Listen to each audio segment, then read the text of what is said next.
కేటీఆర్ను arrest చేస్తే అల్లర్లు సృష్టించేందుకు బీఆర్ఎస్ ప్రయత్నాలు చేస్తుంది అన్నారు కాంగ్రెస్ ఎమ్మెల్యే ఆది శ్రీనివాస్.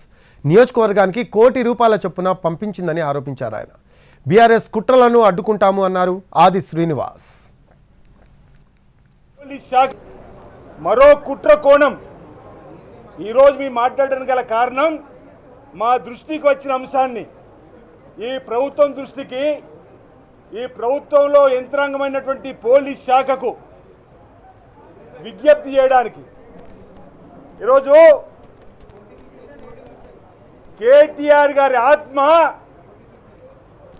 కేటీఆర్ గారి బినామీ తేలుకుంట శ్రీధర్ అనబడే ఆయన ఆత్మ ఆయన బినామీ ఏం చెప్తున్నాడంటే తెలంగాణలో ఉన్నటువంటి అన్ని నియోజకవర్గాలకు ఒకవేళ ఏసీబీ వాళ్ళు కేటీఆర్ను అరెస్ట్ చేస్తే ఎక్కడికెక్కడ కృత్రిమంగా ఉద్యమాలు దాడులు చేస్తూ ప్రభుత్వ ఆస్తులు దగ్ధం చేస్తూ ఆర్టీసీ బస్సులను కాల్చమని చెప్పని ఆదేశం ఇవ్వడానికి నియోజకవర్గానికి ₹1 కోటి చొప్పున సుమారు 100 కోట్ల రూపాయలని పంపించేటువంటి కార్యక్రమం చేసినట్టుగా